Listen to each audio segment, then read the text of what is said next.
You guys are so cute. Are you kissing each other goodbye?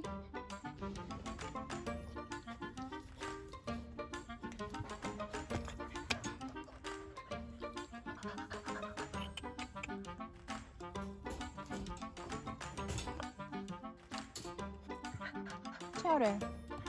Chowder, let me see your ears, buddy. You got crazy ears.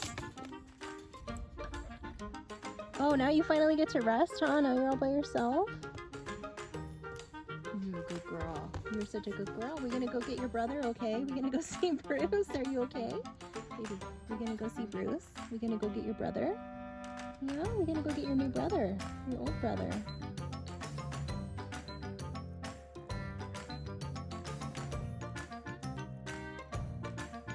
Hello, Lisa.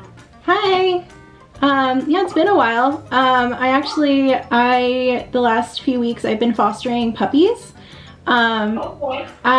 They just got adopted like a week and a half ago, or 2 weeks ago, I guess. I realized like assessments were gonna be hard, like, cause I can hear her barking. I also adopted one. I should say that too.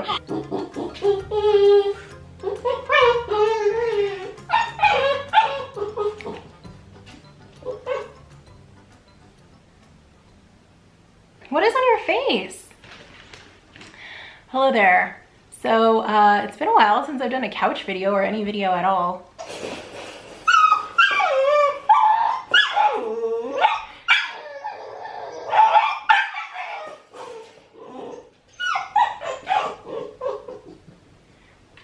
So the puppies I was fostering got adopted last weekend. 2 of them went to their new homes, and 1 of them is crying in the background. So when I decided I was gonna do this fostering thing, I thought puppies were a super safe option because I thought there's no way I was gonna want to adopt a puppy. I like older dogs, I like adult dogs. Like if I was going to adopt a dog, that's what I thought was going to happen. Even before I got the puppies, I was talking to the rescue about adult dogs that I might want to foster. One of them was like a middle-aged, like 6, 7, 8-year-old dog. That one I felt like was probably a foster to adopt situation. Or I mean, she would have been if I ended up fostering her. But then we also talked about a younger dog who's about 2 years old. That one seemed like a great dog. I thought he would be really fun to foster, fun to network and get to know his personality and, you know, talk him up to future adopters. But I really didn't see myself getting attached to that dog. And I kind of felt the same way about puppies. I'm like, this is gonna be fun. Puppies tend to get adopted pretty quickly. I think the rescue had told me ahead of time it would be maybe 4 or 5 weeks that I would be committed to foster. And then they would probably get adopted pretty quick. So basically I thought like all I was going to be doing is keeping them clean and fed and healthy for that time period, and then they would be on their way. And then I started to notice Bruce, my poodle, who you guys have seen before, started to have a favorite puppy. The other 2 puppies, Chowder and Cambridge, like he was fine with them. I think Chowder in the beginning he wasn't crazy about, but he came around, but he was okay with them. He played with them a bit. He seemed happy to have them around. But with the 3rd puppy, who was named Wellesley at the time, he would just like light up, and I would see like even after they played together, like he would seem like he's in a good mood. He'd be like smiling. I could just tell like that was his favorite, right? So I asked the rescue a dangerous question. I really didn't want to ask. I kind of resisted because I knew once I got the ball rolling, there was a good chance that it would be hard to stop. But I asked, you know, what is the procedure to adopt a puppy? What hypothetically, what would happen if I wanted to adopt? When would I need to let you guys know by? And so if I remember correctly, I think it was about 2 weeks after I had them, I took them to their spay and neuter appointment. And then I think they said like a week or 2 after that was when people would be starting to do meet and greets. So I did meet and greets with the other adopters via Zoom, where they got to kind of meet their puppy on a Zoom call. But it was around that time that I would have had to commit. And I kind of knew, basically, as long as nothing went wrong during that time, like if Bruce didn't change his mind and decide, hey, I hate this puppy now, like maybe he was like, hey, I just thought this was gonna be temporary, like when is this puppy gonna leave? You know, if I saw changes like that, then I probably would have backed out. But as long as everything went smoothly, and I guess the same goes for Herschel, which like I'm still kind of limiting their contact.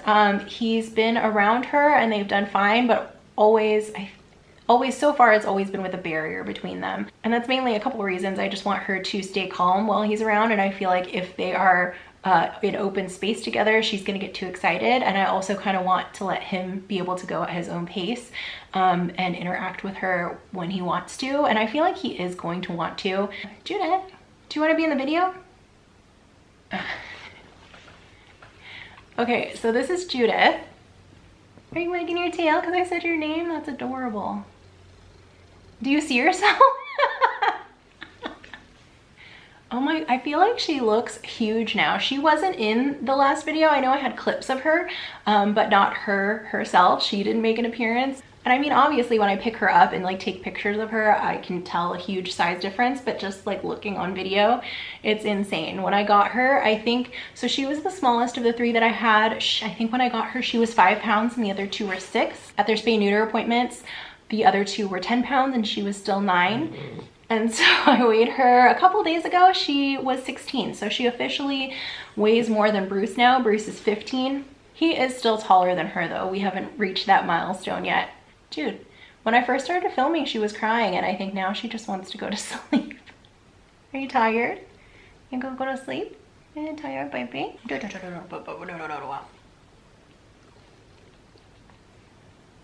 So I'm sure some of you probably already guessed this and got the reference, but her name Judith comes from Judith Grimes from The Walking Dead. And the funny thing is, when Carl named the baby Judith, I thought that was a terrible name for the baby. I did not like it at all. Oh, are you gonna cry? Why are you crying?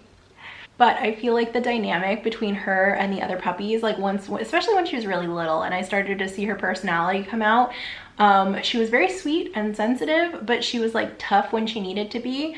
And there was a little while where Cambridge, the other girl puppy, was getting kind of picked on by Chowder. I don't think it was that Chowder was really a bully. I think Cambridge just didn't know how to set boundaries, and Judith would kind of intervene and like stand up for her. And then so she was kind of like the peacekeeper. Like she taught Chowder how to play right and she taught Cambridge how to stand up for herself. Anyway, I think I'm gonna put her back in her bed. I have a chewy box that I need to open. Did you just eat something? What is that? Excuse me. What did you just put in your mouth? You don't even want to eat that, whatever it is. I don't know what it was. It looks gross. Are you gonna poop right now? You are, aren't you? Maybe that's why she wanted me to put her down. Oh, yuck! That was real dumb. That was real dumb. So I feel like it would have been really fun to get a bunch of fun puppy stuff in this haul, and I was tempted to do that, but one, I'm trying to watch my budget. It's gonna be real easy to spend a lot of money on her. And so I'm kind of trying to make do with what we have. And I know from when I've fostered in the past and also from Bruce, like I have a lot of like toys and things like that that haven't been used in a while. In fact, I know I have a stash of toys somewhere that Bruce has rejected that I know she'll like Kongs and things that I can put food in. So I want to like make sure I go through everything that I have and just use up what has been in storage for a while. The other reason I don't want to buy a lot of stuff is that I know she's gonna grow so fast. I don't want to buy like even the Kongs that I bought. I got the puppy Kongs. I don't know if I got the smallest size or the second smallest, but I'd rather not buy a lot of stuff until I can like buy it in her adult size. And that might be wishful thinking because she might like tear through these toys anyway, but like I don't want to buy a lot of tiny puppy stuff because she's not going to be a tiny puppy for very much longer. Like even with her harness, the little tiny harness I got her, it was probably like a month ago that I bought it. She's almost outgrown it and she's like basically about the same size. She could wear Bruce's harness. So I think I'm gonna try to see if I have an old one of his that she can borrow during this stage. And if I can't, then I'll just buy one that I would like to use for him so he can have 2 that I can swap out.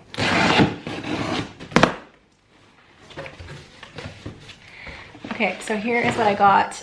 This is mostly for work, not necessarily for her. For the Earth Rated poop bags in lavender scent because I think they smell nice. I also got this big bag of Earth Rated grooming wipes. They're just calling them dog wipes, but then inside it says the best bath is no bath. Which I feel like that's not totally accurate. Like you still need to give them a bath. So this is my first time. I've been buying the Earth Rated bags for a while. This is like kind of a newer product, but I think it's been out for like a year or so. It's also lavender scented, so it smells like the bags. It's alcohol free, compostable, and hypoallergenic. So for years I've been using Earth Bath shampoos and their grooming wipes, but for some reason Chewy didn't have them. So I went with this since I already like the brand, and she went through a phase like last week where she was stepping in her poop like every single day. It was kind of ridiculous. So I went through my stash. I think I maybe have a couple wipes left in my current pack, but it seemed like I was gonna need to stock up. And finally though, this week, thankfully, knock on wood, it hasn't happened. So hopefully she is out of that phase. And I feel like that is the puppy phase that I did not like the most, that I liked the least. What am I trying to say? Basically, there were numerous times that I thought to myself, I cannot wait until you are old enough to stop stepping in your own poop. So then I also have her food here. I decided to switch brands. The rescue was using Instinct, which, not that I have anything against that brand, but it was pricey. Like, I think it was 30 pounds was like 80 bucks or like $88 or something like that. This one is solid gold. It's 38 pounds for $55. So obviously one of the big adjustments between having a large breed dog and a small poodle is that she is going to eat a lot more and be more expensive to feed. I don't know if I ever used solid gold dog food before. I know I've used their cat food, the little pouches and the canned food. Penzone was eating those. So when I'm shopping for dog food, I usually go to dogfoodadvisor.com, and they kind of have like a ranking system where they like look at different ingredients and the quality of the food. They also, I think, talk about recalls. If they don't, I definitely Google it. Like when I'm gonna buy from a new brand, like I'll Google like how many recalls are they having. Solid Gold has been pretty good on that front. I think they have had one recall in their history. So then I also went with the Solid Gold puppy canned puppy food. The kibble I noticed is Wolf Cub large breed puppy, and the canned food, I don't think it says that, but it's got like a golden retriever on it, so I felt like that was a good choice. And these, I've just been giving her wet kibble, like soaked kibble, for her meals, and then I use the cans to fill up her kongs, and then she'll get like maybe 1 or 2 kongs, probably like 2 or 3 kongs a day.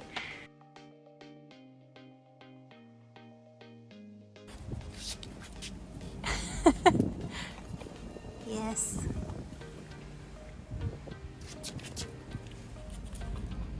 Yes.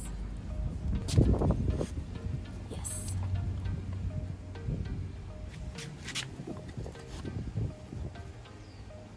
Baby, come here.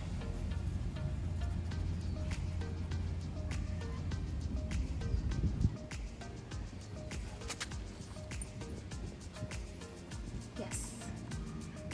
Hey there, so it's Wednesday, right?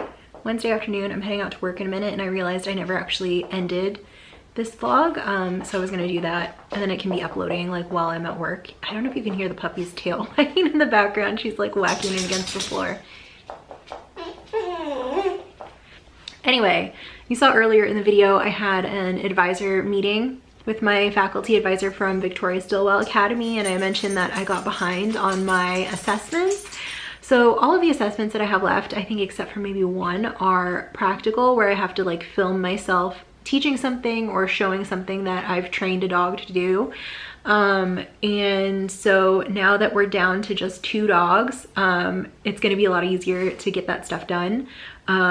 While I was fostering the puppies, I kind of just like went hard on the online learning portion of the course. So it's like a virtual class, you know, if you've taken an online class before where it's like pre-recorded modules and lessons and you take quizzes and exams. So that was something that I could easily do around the puppy schedule. I just kind of waited for when they were chilling and like, you know, when I had some quiet time to focus. And luckily when I first got them, they napped a lot. So I was able to, in those early like first week or two, I think I finished everything like pretty quickly. So now I just have to, it says online that I'm 85% done with the course, and everything I have left is just my assessments. So the video clip that I posted earlier when I was talking to her, that was actually not a video assessment either. That was like I had to come up with a management plan for a dog who is jumping on people and knocked over his grandma.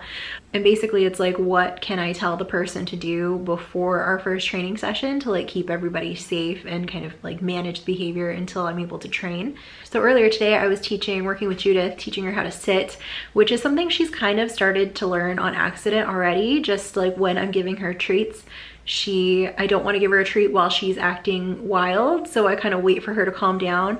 And sometimes that's just, you know, she's standing or... Jude, what is that noise you're making? Are you okay? Now she's got like her face smushed against her bed and she's like snoring while she's awake. It's ridiculous. I just got distracted and lost my train of thought, but I think what I was saying is that I would give her a treat while she's calm. So sometimes naturally she would just sit or be standing or something, just as long as she's not like jumping up or putting her feet on the like side of her pen. Basically, even though she's really little, like I'm trying to train with the idea that she's going to be a big dog and we don't want to teach her to jump up for treats. So anyway, she's been accidentally learning sit, but I've kind of been intentionally not teaching her formally because I wanted to film it for my assessment, but I just went back and checked what the assessment like guidelines are, and it's not even showing the process, it's showing like the finished sit. The only guideline is that I have to be sitting in a chair while I do it. So that's like supposed to be some kind of added level of difficulty or distraction. So I'm feeling pretty good about moving forward with these assessments, but like because I did the lessons a while ago, I'm gonna actually have to go back and like take notes on like what each assessment covers. Because I don't remember the guidelines of like what I'm supposed to submit, if it's like the finished product or the process, and like some of them have like an added level of difficulty or distraction. So yeah, I just need to make notes on all of that stuff. But I think the stuff that I'm teaching is going to be pretty straightforward, and I don't have to go in any particular order, so I think I'm going to try to knock out the easy ones first. The other exciting thing that happened yesterday is like she's finally big enough that she can go in the front yard off leash.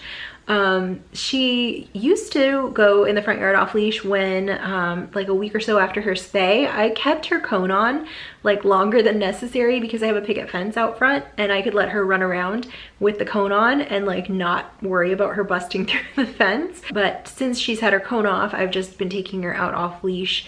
And now she's like big enough that she can't go through the pickets, but there's like a couple of spots underneath where she could have, so I just got some bricks and like filled it in. So now her and Bruce can run around and play outside, and I've also been starting to take her out by herself. That's like when I was teaching her sit, so I'm gonna take her out there and do some training and also just give her some extra playtime to like keep her calm, because Bruce loves playing with her, but like he has his limits, and I think it's gonna be beneficial to give her some alone time out there to burn off some extra puppy energy. I think that's it. I'm gonna upload this and I'm gonna go to work, and hopefully I will see you sooner than the long gap that there was in between the last couple videos. I would like to try to get back to like a weekly upload schedule. So if you have any videos that you want me to make, anything that you want me to like talk about or updates on anything, let me know. And also if you have a preference for day of the week that you would want me to upload, let me know that too, because I don't really want to decide by myself. So even if just one person tells me, it'll be helpful. Then if one person says, then you're the winner and I will upload on that day, probably. All right, I will see you soon. Bye.